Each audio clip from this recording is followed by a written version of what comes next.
que Jesús hizo hace más de 2000 años fue más que un evento histórico. La fe en Jesús no es solo una invitación a ser buenas personas, sino una invitación a abandonar la tumba en la que te encuentras hoy. Su muerte y su resurrección son una imagen clara de lo que Él puede hacer en tu vida. La mala noticia es que sin Él estamos muertos, pero la buena noticia es que si te rindes a su invitación, Él puede darte vida.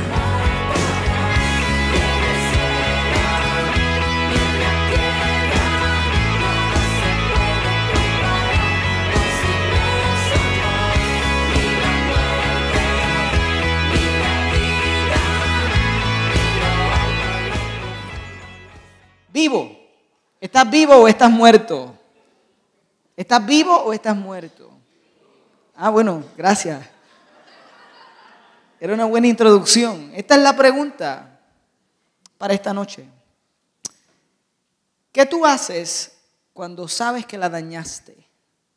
¿Qué tú haces cuando sabes que te has convertido en algo que jamás pensaste? Cuando te miras y dices, la dañé.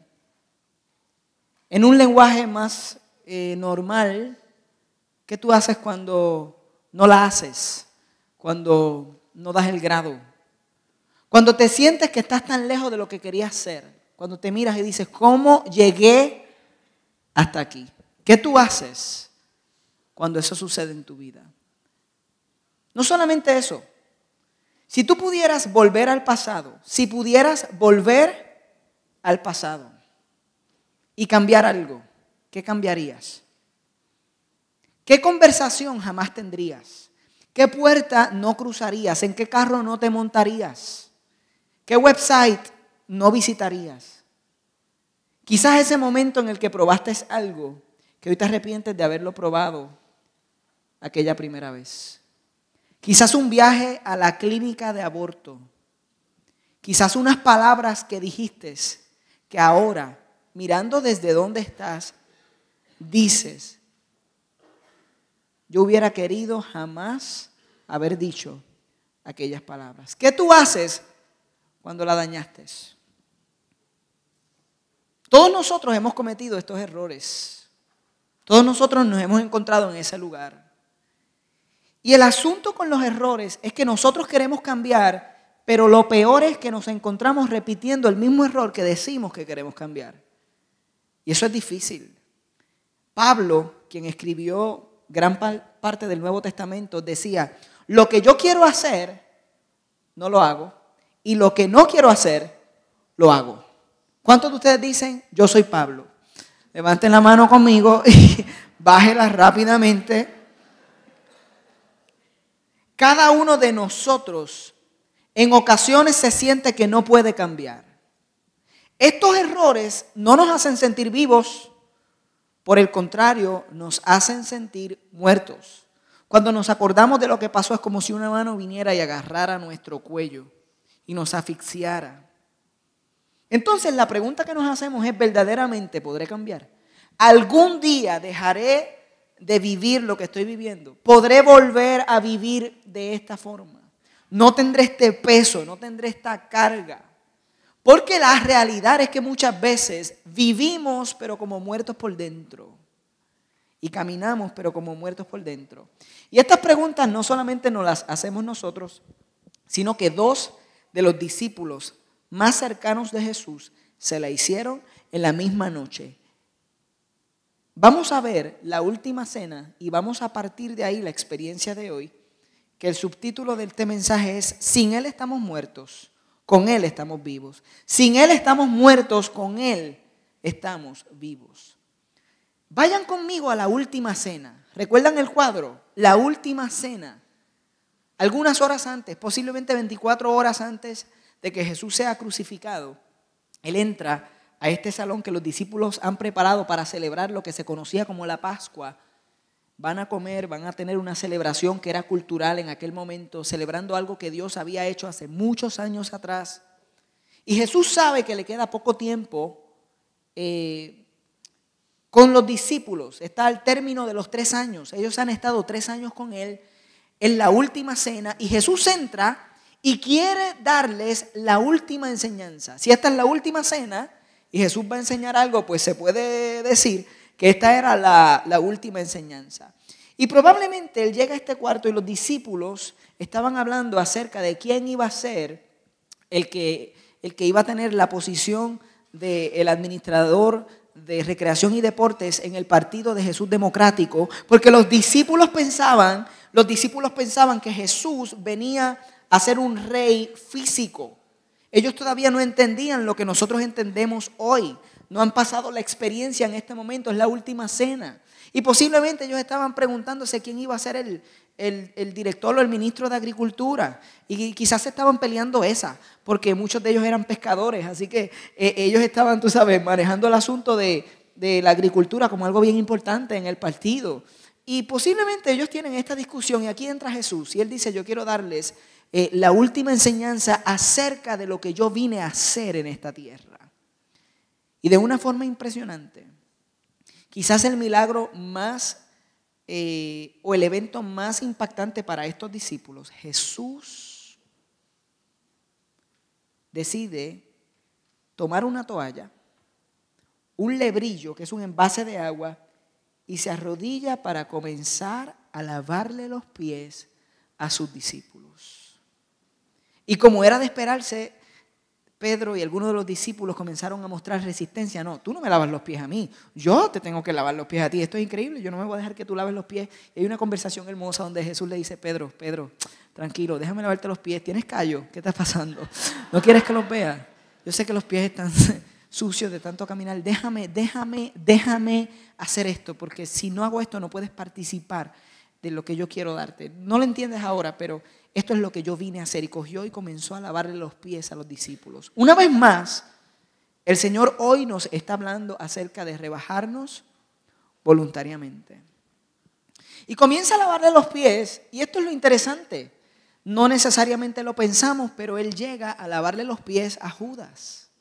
Y Él sabe que próximamente Judas va a salir de este lugar y va a traicionarlo. Sin embargo, toma los pies de Judas. De la misma forma que tomó todos los demás pies callosos y feos de aquellos discípulos y comenzó a lavarle los pies a aquel que lo iba a traicionar. No solamente eso, sino que después de lavarle los pies, Jesús se sienta y les dice, ejemplo os he dado. Esto fue lo que yo vine a hacer en la tierra, este es mi ejemplo para ustedes. Ustedes están pensando en quién los va a servir y yo les estoy diciendo a ustedes que yo vine aquí para servir y ustedes tienen que hacer lo mismo. Para Café Azul todo el mundo, para Mar Azul Kids todo el mundo.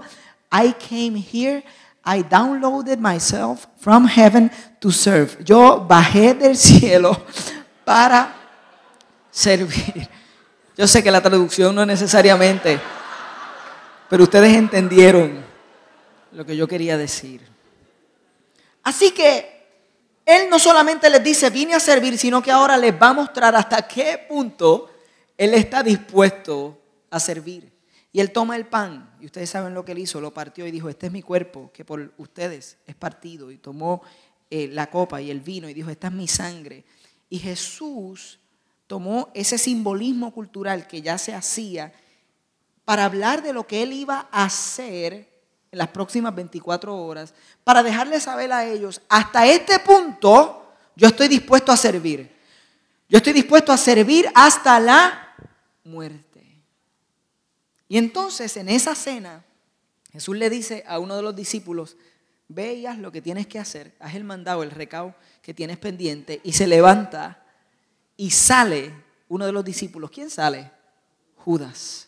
Y ahí quedan los demás con Jesús, comen, terminan de comer y se levantan de ese lugar y se dirigen a un jardín que se encontraba a 1 milla de distancia de las puertas de la ciudad, llamado el Getsemaní, donde en otras ocasiones Jesús llevaba a los discípulos y se sentaba con ellos y hablaba con ellos y oraba en ese lugar. Esto era un lugar acostumbrado. Y Judas, que no estaba con ellos en dirección a este jardín, había hecho un trato, un negocio para entregar a Jesús cuando estuviera solo, cuando no estuviera rodeado de multitudes. Judas sabía que Jesús frecuentaba este lugar, quizás habían hablado de que esto es lo que vamos a hacer, vamos a comer aquí, luego de comer vamos a ir al Getsemaní. Así que cuando Judas sabe, ya él sabe dónde va a estar Jesús con los discípulos, va y hace un trato, un negocio para entregarlo. Cualquiera que fueran sus razones, él escogió traicionar al hombre al cual ha seguido por los últimos 3 años.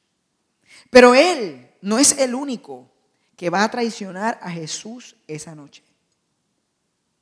Él no es el único que lo va a traicionar. Él no es el único que se va a sentir que la dañó. Él no es el único que se va a sentir que no dio el grado. Ellos están caminando, imagínense a Jesús y a los discípulos caminando en dirección hacia el Getsemaní. Y en cierto momento Jesús se detiene. Yo me imagino que los discípulos no iban al frente, sino que iban detrás de Jesús. Por alguna razón esa es la manera en la que yo me lo imagino. Y esta es mi película, así que sigan conmigo la forma en que yo me lo imagino. Entonces Jesús está al frente y está caminando y se detiene. Y todos los discípulos se detienen detrás de él. Y él se vira y les dice estas palabras que nosotros encontramos en Mateo 26, que es la cámara principal que vamos a usar para ver esta película. Es Mateo 26, del 31 en adelante. Jesús se voltea y les dice, esta misma noche, les dijo Jesús, todos ustedes me abandonarán. Imagínense esa escena, los discípulos caminando detrás de él y de momento él se vira y él les dice, esta misma noche, todos ustedes me van a abandonar. Y ellos, wow, Jesús, ¿qué pasó aquí?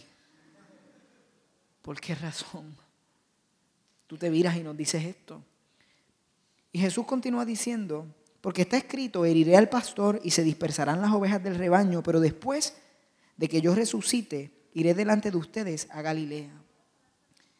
Y entonces Pedro, yo creo que es el discípulo apasionado, con su pasión. Yo creo que él se sale un poco de los demás discípulos y se acerca a Jesús para mirarlo o para tenerlo más cerca y le dice estas palabras que nosotros hemos escuchado antes. Le dice, aunque todos te abandonen, yo jamás lo haré.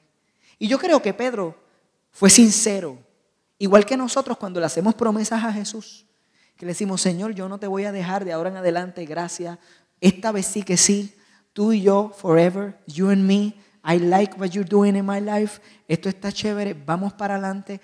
Con mucha sinceridad, con mucha pasión. Yo creo que él le dijo, aunque todos te abandonen, yo jamás lo haré. Y yo creo que con una mirada honesta y de conocimiento, porque Jesús sabía lo que iba a pasar. Y como Jesús creo yo que lo tiene de cerca, lo mira, como un amigo mira al otro, y le pone la mano sobre un hombro y le dice, te aseguro que esta misma noche, antes de que cante el gallo, me negarás 3 veces. Y aquí está Pedro, sin creer lo que Jesús está diciendo, porque él no siente que va a negar a Jesús. Él dice, no, you and me forever, Jesus. We're buddies, man. Come on, nobody can take you apart from me. Así que como lo que él siente no va a la par con lo que Jesús le está diciendo, él se arriesga y le dice, aunque tenga que morir contigo, aunque me cueste la muerte, jamás, I would never, jamás te dejaré. Se pueden ir los demás, pero yo voy a quedarme aquí contigo hasta el fin. You, Jesus. I love you, Jesus. Y lo interesante es que dice la palabra que los demás discípulos dijeron lo mismo. Me encanta cómo alguien apasionado siempre dirige a los demás. Y él dijo, aunque yo tenga que morir, jamás te negaré. Y todos los demás discípulos, y aunque yo tenga que morir. Y el otro dijo, y yo. Y el otro dijo, y yo. Y no, porque todos ellos quieren una parte en el partido político, así que ellos están diciendo, y yo también, y yo. Después de que Pedro lo dijo, todo el mundo le prometió a Jesús que no lo iba a dejar, dice la palabra. Y así sucedió. Jesús acaba de profetizar la traición de Pedro y Judas viene de camino para traicionarlo y entregarlo a su muerte. 2 de los discípulos más cercanos están a punto de convertirse en algo que luego se arrepentirán. Síganme. la cámara principal, Mateo 26, 36. Luego fue Jesús con sus discípulos a un lugar llamado Getsemaní y les dijo: siéntense aquí mientras voy más allá a orar. Se llevó a Pedro y a los 2 hijos de Zebedeo y comenzó a sentirse triste y angustiado. Se llevó a Pedro, a Jacobo y a Juan, sus 3 discípulos más íntimos. Esta es la escena. Jesús está con los discípulos, algunos les dice: quédense ustedes aquí. Se lleva a 3 más cercanos, un poco más adelante, se vira a estos 3 más cercanos en el versículo 38 y les dice: esta es la angustia que me invade, que me siento morir. Quédense aquí y manténganse despiertos conmigo. Y entonces los deja a estos aquí y se va, se separa en la quietud del Getsemaní para orar y hablar con el Padre. Y ahí está ahora Jesús hablando con el Padre. Los discípulos han quedado medio confundidos. Aquí hay 3, aquí están los otros. Hagan la resta. No sé cuántos están allá, pero aquí hay 3. Allá hay otros. Jesús está acá. Jesús está hablando con el Padre. Jesús sabe lo que va a pasar. Entiende todo lo que está sucediendo, pero estos 3 no lo entienden o no lo entienden completamente. Aquellos no lo entienden tampoco. Jesús está hablando con el Padre. Y Jesús, de una forma bien real y bien lleno de angustia, dice el versículo 39, yendo un poco más allá, se postró sobre su rostro y oró: Padre mío. Otras versiones dicen: Abba, Padre. Padre mío, si es posible, no me hagas beber este trago amargo, pero no sea lo que yo quiero, sino lo que tú quieres. Y no era que Jesús le tenía miedo a la muerte, no era que estuviera indispuesto a sufrir la cruz, ni que se acobardó. Saben, para nosotros es bien difícil entender lo que Jesús está experimentando. Pero imagínense por un momento lo siguiente. En esos momentos donde tú has hecho algo que te arrepientes y te miras y dices: wow, ¿qué yo hice? Y estás cargando la culpa de lo más destructivo que has hecho en tu vida. Algunos de ustedes saben de lo que yo estoy hablando. Esos momentos donde tú te sientes que estás vivo pero estás muerto por lo que estás cargando. Qué feo se siente eso. Cuán agobiante, asfixiante es. Ahora, Jesús va a experimentar la muerte, pero no como nosotros, porque Él estaba haciendo la sustitución nuestra. Esto es un concepto bien teológico y bien profundo, pero lo voy a explicar de la siguiente manera. Jesús sabía que en la cruz Él iba a cargar de manera condensada todos los pecados nuestros, todas las cosas que nosotros hemos hecho, que son destructivas y que son horribles, y el peso de esa situación nuestra, combinada y condensada de toda la humanidad, iba a ser depositada sobre Él. Imagínense esa angustia de cargar no solamente la culpa de lo que nosotros hemos hecho mal, sino la culpa de todos los que conocemos de lo que han hecho mal. Y cuán horrible debió ser para Jesús esta experiencia. Yo sé que nuestra imaginación se va a quedar un poco corta, pero esa era la realidad de lo que a Él le enfrentaba. Por lo tanto, Él está angustiado. Y dice la palabra, dice otra cámara, otro ángulo, otro de los relatos del Evangelio, que Él estaba tan angustiado que mientras oraba, su sudor eran como gotas de sangre. Incluso hay una explicación médica para esto que se conoce como hematidrosis, que es posible que bajo mucho estrés y una angustia elevada, el cuerpo libere ciertos químicos que hacen que los capilares de la frente y de otras partes del cuerpo exploten, y la sangre de esos capilares se une al sudor y es posible que se vea sangre y se crean unas manchas rojas y es feísimo. Y dice la Biblia que Jesús estaba tan angustiado que esta era la manera en la que Él estaba orando. Sin embargo, en su angustia Él decide, como quiera, abrazar el plan y dice: que no se haga mi voluntad sino la tuya.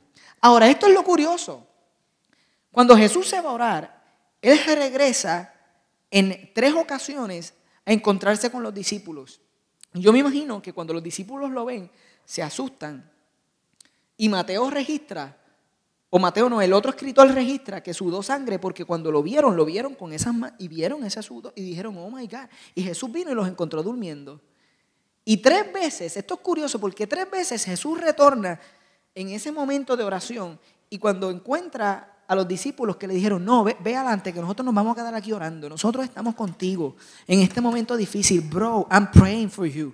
Somos nosotros. Los discípulos somos nosotros. Bro, I'm praying for you. ¿Cómo estás? ¿Estás mal? No te preocupes, yo voy a orar por ti esta noche. Llegamos a la casa y... Todos nosotros somos los discípulos. 3 veces Jesús llega y 3 veces los encuentra dormidos. Y la tercera vez que les retorna, en el versículo 45, dice, volvió de nuevo a los discípulos y les dijo, ¿siguen durmiendo y descansando? Miren, se acerca la hora y el Hijo del Hombre va a ser entregado en manos de pecadores. Levántense, vámonos, ahí viene el que me traiciona. Todavía estaba hablando Jesús cuando llegó Judas, uno de los 12. Y es interesante que Mateo, el que está escribiendo, utiliza esa expresión, uno de los 12. ¿Por qué Mateo utiliza esa expresión si ya sabemos, él dijo quién era? Y entonces, ¿por qué usa uno de los 12? Yo creo que él está diciendo uno de los nuestros, uno de los cercanos, uno de los que estuvo con nosotros 3 años, que se levantó, que caminó con nosotros, que Jesús le había confiado la administración de nuestro asunto y de nuestra party. Y él, uno de los 12, él vino, uno de los 12, con una gran turba armada con espadas y palos, enviada por los jefes de los sacerdotes y los ancianos del pueblo. El traidor les había dado esta contraseña. Había contraseña y todo. Al que le dé un beso, le dijo Judas, al que le dé un beso, ese es, arréstenlo. Enseguida, Judas se acercó a Jesús y lo saludó. ¿Cómo lo saludó? Con un beso. Me encanta, vamos a traer otro ángulo. Otra toma, Lucas 22. Lucas lo pone de la siguiente manera. Entonces Jesús le dijo, Judas, con un beso entregas al Hijo del Hombre. Wow, esa cámara es distinta. Esa cámara presenta el momento donde Judas se acerca a Jesús y cara a cara, su maestro, que lo amó al punto de lavarle los pies, le dice, con un beso me entregas. No está fácil, nada fácil. Sin embargo, entonces los hombres, versículo 51, volvemos a la cámara principal, se acercaron y prendieron a Jesús, lo arrestaron. En eso uno de los que estaban con él extendió la mano y sacó la espada y dio al siervo del sumo sacerdote cortándole una oreja. ¿Quién ustedes creen que hizo eso? Pedro. Of course, Pedro. Of course, Peter. El hombre sacó la espada y le cortó la oreja. Ahora. ¿Cuántas de las imágenes que nosotros tenemos de los discípulos en nuestra mente caminando con Jesús incluye una espada? ¿Ninguna? Sin embargo, Pedro tenía una katana 2000 turbo escondida, la cargaba en algún lugar de la ropa, o los demás discípulos también las tenían, o yo no sé cuál es la historia, a menos que fue que él extendió la mano y cogió la espada de otro y se la... ¿Sabes qué? Esto es bien debatido, pero no lo vamos a debatir hoy. Yo pienso que Pedro tenía una espadita escondida en cualquier lugar, porque él estaba ready. Él era el discípulo, I am ready. Aunque los demás te dejen, yo no te voy a dejar. Yo y mi katana turbo 2000 no te dejaremos jamás. Viniste a buscar a Jesús, ¡shan! La sacó para afuera. ¿Ah? Y entonces Jesús le dice en el verso 52, guarda tu espada, le dijo Jesús, porque los que a hierro matan, a hierro mueren. Y nosotros que pensamos, ustedes que pensaban que eso se lo habían inventado los reggaetoneros. Esto no fue Baby Rasta y Gringo los que lo trajeron. Jesús fue el que dijo, los que a hierro matan, a hierro mueren. Y había un discípulo que ese le gustaba hacer beatboxing y empezó. Los que a hierro matan. Wow. Oh yeah, wow. Jesús le dice, guarda. Que los que a hierro matan, a hierro mueren. Después le dice, Le dice, ¿tú crees que no puedo acudir a mi padre? Está buena la película, ¿verdad? Y al instante, ¿tú crees que yo no puedo acudir a mi padre? Y al instante, Él pondría a mi disposición más de 12 batallones de ángeles. Pero entonces, ¿cómo se cumplirán las escrituras que dicen que así tiene que suceder? Y de inmediato dijo a la turba. Ahora Jesús se dirige a los que vienen a arrestarlo y les dice, ¿acaso soy un bandido para que vengan con espadas y palos a arrestarme? Todos los días me sentaba a enseñar en el templo y no me arrestaron, no me prendieron. Pero todo esto ha sucedido para que se cumpla lo que escribieron los profetas. Y aquí viene la parte más triste de este verso. Todos lo leemos a la cuenta de 3. 1, 2 y 3. Entonces todos los discípulos lo abandonaron y huyeron. No, Jesús, vamos a estar contigo hasta el fin. Yo, aunque todos los demás se vayan. Pero todos, igual que nosotros, lo abandonaron. Lo dejaron, se fueron. Y este se va a convertir en un momento definitivo tanto para Judas como para Pedro. De aquí Judas sale con remordimiento. Él ve cómo arrestan a Jesús. Posiblemente está repitiéndose las palabras con un beso, con un beso, con un beso entregas al maestro y recordándose de Jesús, lavándole los pies, mirándolo con amor, como dejándole saber, yo sé lo que vas a hacer, pero aún así te amo, con un beso. Y aquí está Judas en remordimiento. La culpa ha invadido su corazón. ¿Y qué él hace? Él hace lo que nosotros hacemos. Él va a tratar de arreglar lo que había hecho.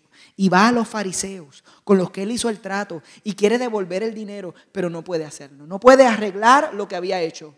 Igual que nosotros que no podemos arreglar lo que hemos hecho porque no podemos darle para atrás al tiempo. ¿Y Pedro? ¿Pedro qué hace? Pedro decide seguir a Jesús hasta la ciudad, pero de lejos, porque tenía temor de que lo identificaran y lo reconocieran como uno de sus discípulos. Este es el momento donde ambos, mirando para atrás, van a decir, wow, me hubiera gustado hacer las cosas de una forma distinta. Si ellos hubieran tenido el control que tiene Adam Sandler en la película Click, ellos lo hubieran dado para atrás. Judas le hubiera dado para atrás al punto en el que está pensando hacer un negocio para entregar su maestro por las razones que sea que lo estaba haciendo.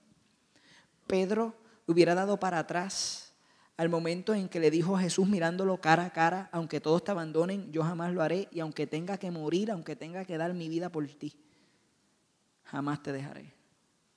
Pero no tienen el control. Tú no tienes el control. Yo no tengo el control. ¿Qué hacemos ahora? Lo interesante es, trayendo un ángulo distinto, que Pedro, mirándolo desde la cámara de Juan, versículo 18 del capítulo 18, dice que él estaba fuera de donde estaban como juzgando a Jesús frente al sumo sacerdote, Caifás. Y dice, y estaban en pie los siervos y los alguaciles que habían encendido un fuego. Habían hecho una fogata porque hacía frío. Y se estaban calentando alrededor de esa fogata y también con ellos estaba Pedro en pie calentándose. Ahora vamos a la cámara principal. Versículo 69. Mientras tanto, Pedro sentado afuera en el patio y una criada se le acercó. Y esta es la primera vez que Pedro va a negar a Jesús y le dijo, tú también estabas con Jesús de Galilea, tú también. Pero él lo negó delante de todos, diciendo, yo no sé de qué tú estás hablando. Ella dice, tú también, yo no sé de qué tú estás hablando, no tengo idea de lo que tú estás hablando. Luego salió a la puerta donde otra criada lo vio y dijo a los que estaban allí, oye, este estaba con Jesús de Nazaret. Y él lo volvió a negar jurándole. Ahora trae el juramento. No, yo le juro. A ese hombre ni lo conozco, te lo juro que yo no lo conozco. Ahora él trajo el juramento en juego. Y poco después, esta es la segunda vez que lo niega, poco después se acercaron a Pedro los que estaban allí y le dijeron, seguro que eres uno de ellos, se te nota por tu acento. ¿Tú sabes lo que le están diciendo? Se te nota por la forma en la que tú hablas. Tú sabes que cuando tú caminas con unas personas mucho tiempo, tú hablas como esas personas. ¿Te ha pasado que ya tú hablas como Mar Azul en algunos círculos? ¿Te ha pasado que tú hablas de esperanza? ¿Te ha pasado que cuando hablas de esperanza pones las manos de esta manera y dices, Luigi? Algunas visitas no saben lo que estoy diciendo, no se preocupen. Pueden ir a YouTube y escuchar un mensaje que habla de la esperanza. Ahora, ¿te ha pasado? Pedro hablaba como Jesús, se comportaba como Jesús. Y ellos le dicen, tú eres uno de ellos y yo lo sé por la forma en la que tú hablas. Y esto es comedia y yo no sé cómo nosotros no lo vemos. Y él, como escuchó eso, comenzó a echarse maldiciones. Y le juró, a ese hombre ni lo conozco. Esto es lo que él hace. Él dice, espérate, estoy hablando como ellos, déjame hablar malo. Y empezó a maldecir y empezó a decir, no, Hacho, yo no. Y quiso ser el más malo, hacerse el más malo para comprobar que él no era uno de los discípulos. Díganme si es cierto o no, que eso es lo que hacemos nosotros cuando no queremos que nos identifiquen como seguidores de Jesús. Que bajamos nuestro estándar y nos convertimos en lo que los demás quieren que nosotros nos convirtamos. Y comenzamos a hablar como las demás personas quieren que nosotros hablemos. Porque no queremos ser conocidos. Y esto fue lo que hizo Pedro.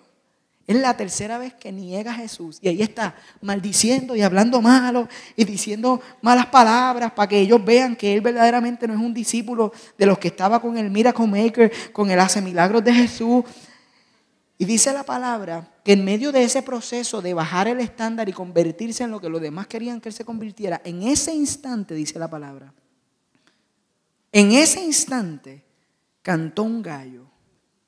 Entonces Pedro se acordó de lo que Jesús había dicho. Antes de que cante el gallo, me negarás 3 veces. Y aquí ahora está Pedro saliendo de ese lugar llorando amargamente. Este es el momento donde Dios hace esto.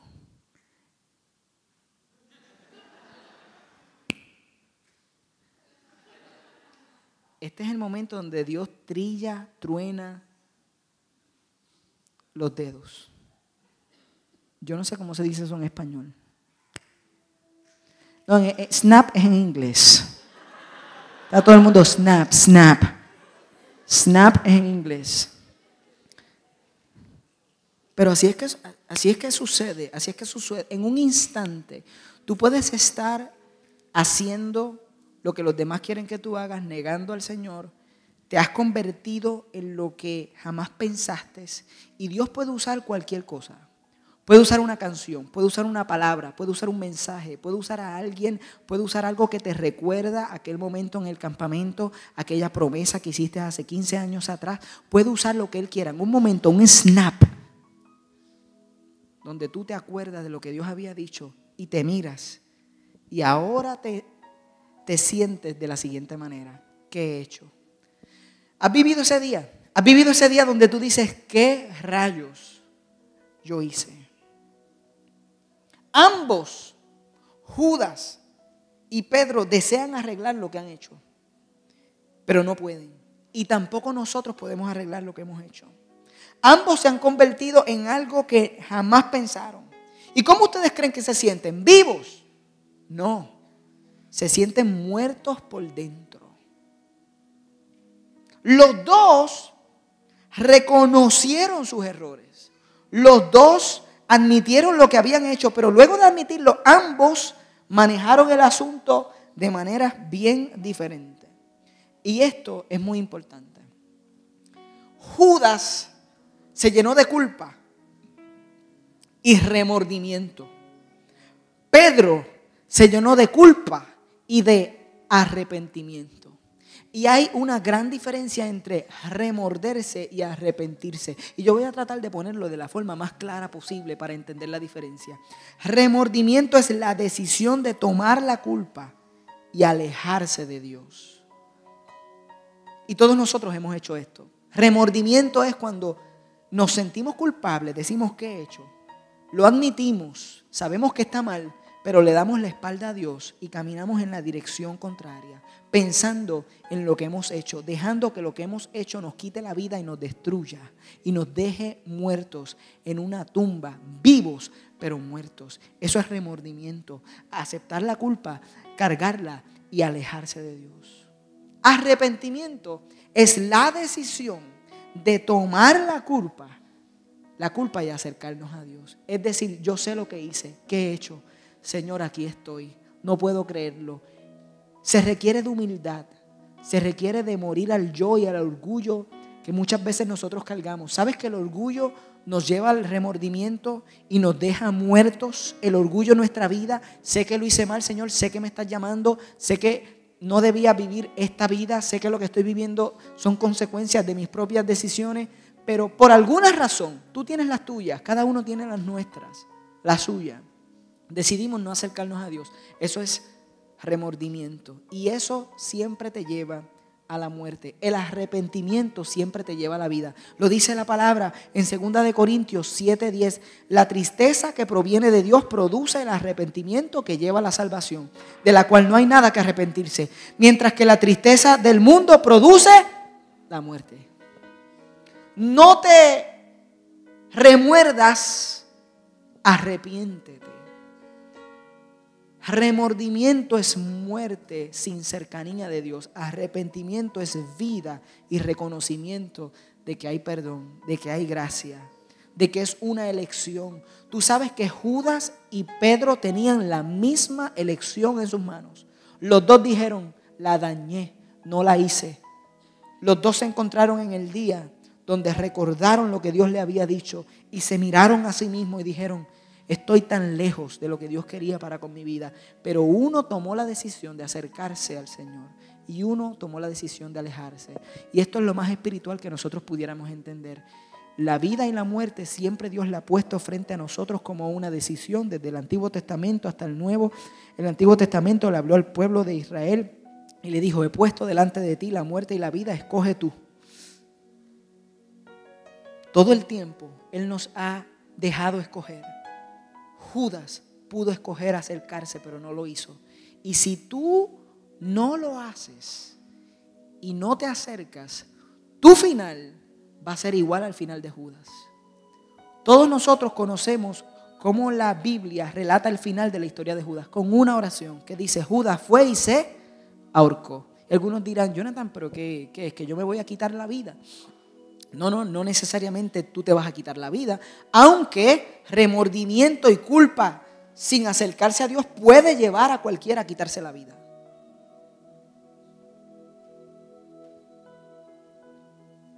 Pero no necesariamente vas a perder la vida física si no te arrepientes y te acercas a Dios. Pero vas a perder la vida espiritual y vas a vivir el resto de tu vida, pero por dentro muerto, vivo, pero muerto, porque sin Él estamos muertos, pero en Él estamos vivos. Sin Él estamos muertos, con Él estamos vivos. Sin Él hay remordimiento, con Él hay arrepentimiento. Y esta experiencia que estamos comenzando requiere que respondamos no como Judas, sino como Pedro. ¿Cómo tú vas a decidir en la noche de hoy? ¿Como Judas o como Pedro? Porque si respondes como Pedro, y esta es mi parte favorita de la película, esto es lo que va a suceder. Ahora vamos a cambiar a la escena de la cámara de Juan 21, ¿ok?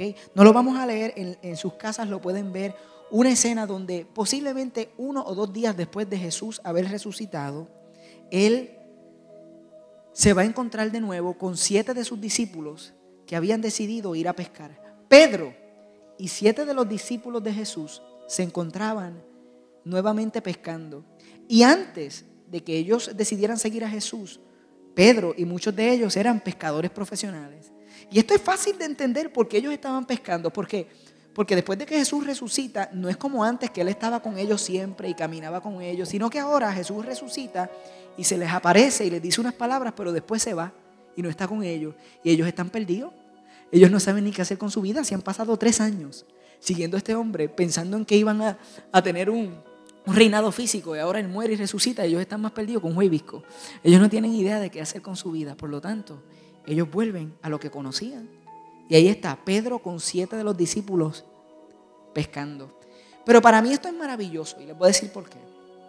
Porque esta escena se parece mucho a la escena en la que Jesús llamó por primera vez a Pedro. En Lucas 5 encontramos el llamado que Jesús le hace a Pedro. ¿Cómo fue? Ellos habían estado pescando toda la noche y no habían pescado nada.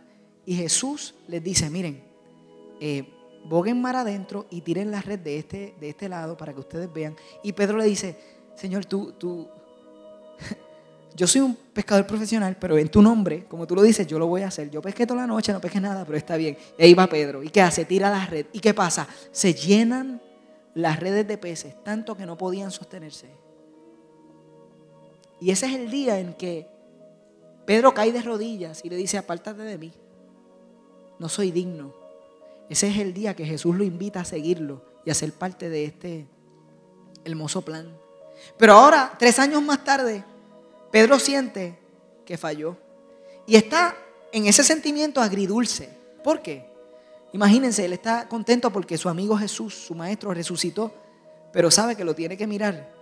Y cada vez que Jesús se encuentra con él está esperando que surja la conversación, porque él sabe que le falló.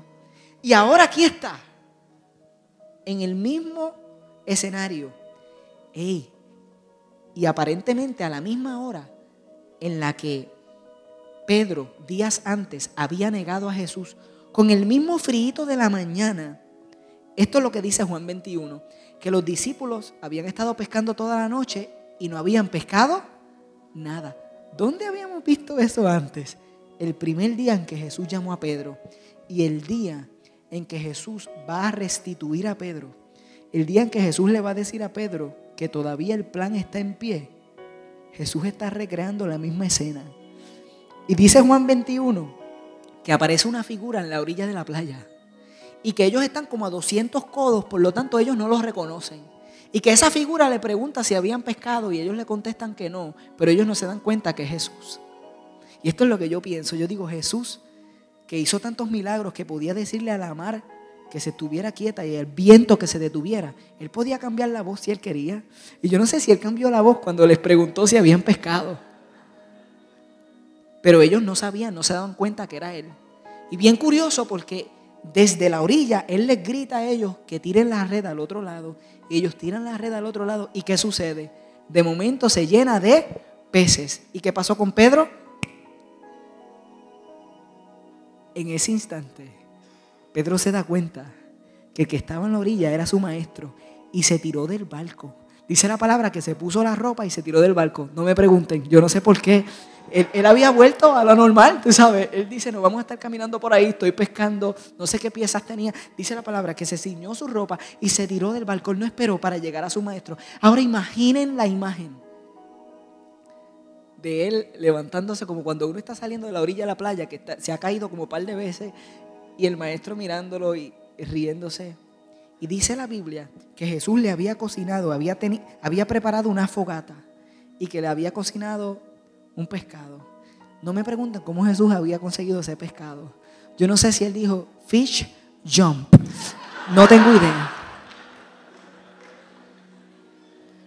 Pececito aquí.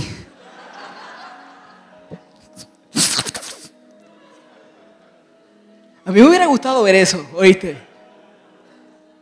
Yo me imagino que hasta le dijo, tú, pececito, porque si decía peces... Dice la Biblia que él les preparó este desayuno. Y muchos predicadores han comentado de esta escena. Esta escena es tan profunda, tan maravillosa. Algunos piensan, y yo tiendo a pensar como ellos, que Jesús intencionalmente está preparando todo porque Él está usando este día con memorias intencionales. Y Dios hace eso con nosotros. Y hoy Dios te está trayendo una memoria intencional a tu corazón, de tu llamado, del día en que te llamó, a pesar de que tú piensas que no la haces. Él está usando este día de memorias y le está recordando a Pedro el día en que lo llamó. Es como una repetición, es como un do-over, es como una nueva oportunidad. Pero a la misma vez hay una fogata. Y ustedes saben cuando los perfumes te traen un recuerdo, cuando la canción te trae un recuerdo, cuando cierto ambiente te trae un recuerdo. Había una fogata y era más o menos a la hora en la que Pedro hace unos días atrás había negado a Jesús y se encontraba afuera de donde lo estaban juzgando, calentándose. Y yo me pregunto si en cierto momento, siendo calentado por esa fogata, él empieza a pensar en que le falla el maestro. Y Jesús es maravilloso, él sabe lo que está pasando en el corazón y en la mente de Pedro. Y en ese instante le dice: Pedro. En el momento en que Pedro está pensando que le falló, Jesús le dice: Pedro, ¿me amas? Y Pedro dice: sí, te amo. Pero vuelve a mirar la fogata. Y dentro de sí dice: pero te fallé. Y te negué. Pero no se lo está diciendo a Jesús, pero Jesús lo sabe. Y vuelve y le dice: Pedro, ¿me amas? Y Pedro lo mira y le dice: sí, te amo. Pero todavía no está convencido de que Dios lo ha perdonado, de que Jesús lo ha perdonado. Y Jesús le pregunta por última vez. Yo creo que le puso la mano una vez más sobre el hombro y le dijo: Pedro, ¿me amas? Y Pedro le dijo: Señor, tú sabes que te amo. Tú lo sabes todo. Tú lo sabes todo. Tú sabes que te amo. Esto no es otro predicador, este soy yo. Esto es lo que yo pienso, se los vendo al costo. Yo pienso que Pedro le dijo: tú lo sabes todo, porque lo que le estaba diciendo era: tú sabes que cuando yo te dije que no te iba a negar, yo creía que no te iba a negar.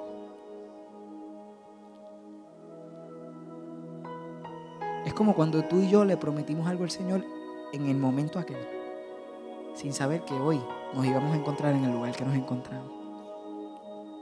Es como decir: Señor, tú sabes que yo quería. Tú sabes que yo no quería dejarte. Pero mi humanidad, mi imperfección, mi quebranto. Y las 3 veces que Pedro negó a Jesús, 3 veces Jesús le preguntó: ¿me amas?